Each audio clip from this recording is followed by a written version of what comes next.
7h30 sur TV Vendée. Bonjour et bienvenue dans ce Flash Info du mercredi 7 février.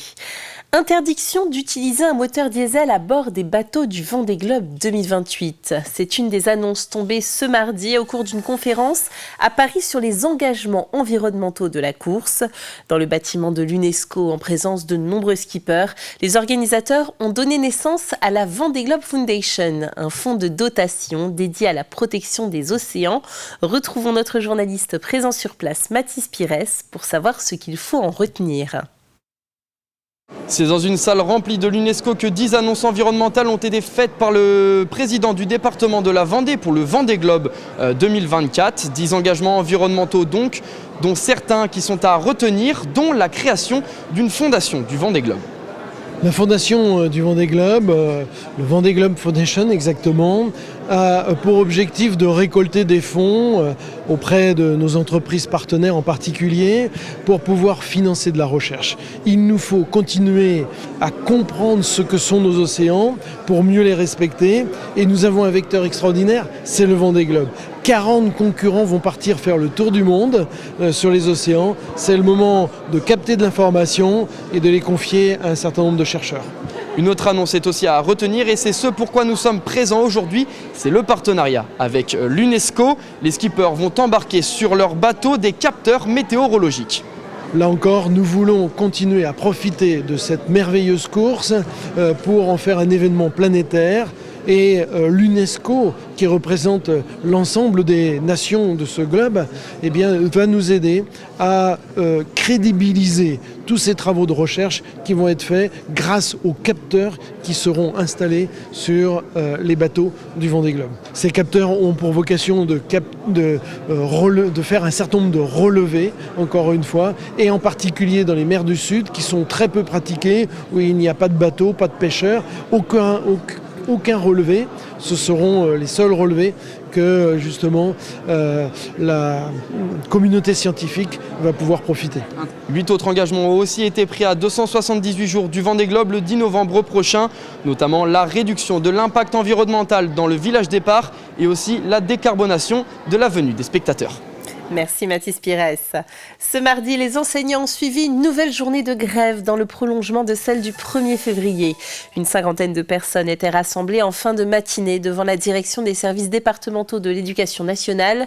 2 sujets cristallisent les mécontentements, la réforme Attal et ses groupes de niveau en maths français pour les élèves de 6e et 5e et la carte scolaire 2024-2025 avec 43 classes vendéennes susceptibles de fermer.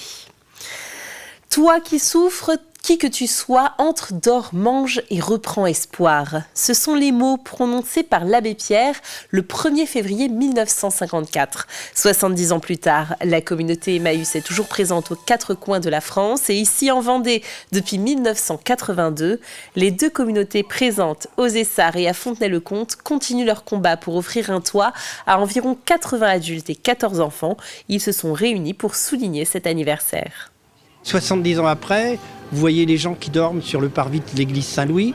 Comme je vous le disais, notre directeur de communauté, quasiment tous les jours, refuse. Alors, il ne faut surtout pas dire il a perdu. Non, il n'a pas perdu, parce qu'on abrite de nombreux compagnons, de compagnes, mais hélas, on en refuse tous les jours. Donc, il faut nous souhaiter de pouvoir continuer, qu'on puisse réorganiser. Alors, j'aimerais bien réorganiser des événements et dire... il y a 80 ans, il y avait l'appel et il y a moins de gens dans la rue. Il y en a peut-être encore, mais on continue de bien faire notre boulot. Allez, un peu de joie à présent. Après les carnavals de Cholet et de Granville l'an dernier, le showband RSF de Saint-Fulgence se produira cette année sur 2 événements, rassemblant chacun environ 200 000 spectateurs. Le 151e carnaval de Nice, puis la fête du citron de Menton les 17 et 18 février. Le groupe se produit en moyenne entre 12 et 15 fois par an.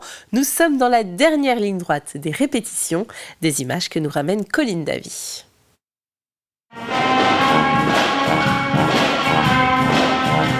Les notes sont justes et la chorégraphie est presque maîtrisée. Dans quelques jours, ces 60 musiciens et danseurs se produiront au carnaval de Nice. Alors, pour être fin prêt, il faut garder le rythme dans tous les sens du terme.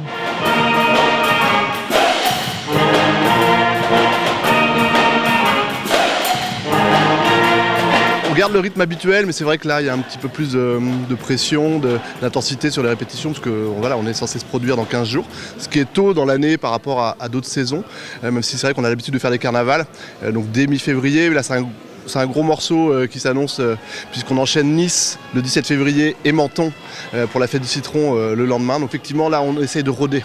On sait qu'il y a des petites choses qui sont un peu plus difficiles, donc on les travaille un peu plus. Il y a des choses qui sont nouvelles aussi, qu'on a essayé de travailler depuis quelques semaines et qu'on veut proposer à Nice et à Menton, donc on les rôde. La troupe peut compter sur son expérience et pas des moindres. Descente des Champs-Élysées en 1976, Grand Prix d'Amérique à Vincennes ou encore parade des 24 heures du Mans. Le showband sera à Nice pour sa 3e fois. Mais pour certains, c'est une grande première. On répète et puis on essaye de se dire que ça va le faire.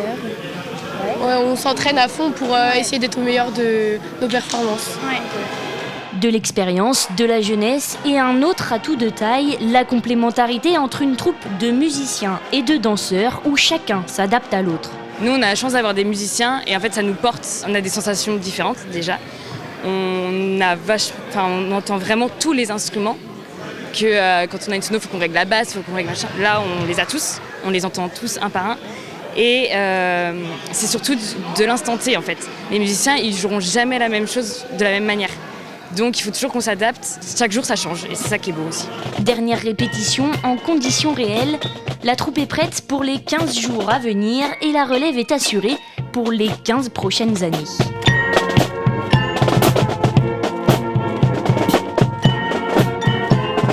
Allez, un mot de basket avant de se quitter. Mardi soir, la 24e journée de National 1 masculine faisait place au derby vendéen entre les Sables Vendée Basket et le Vendée Chaland Basket.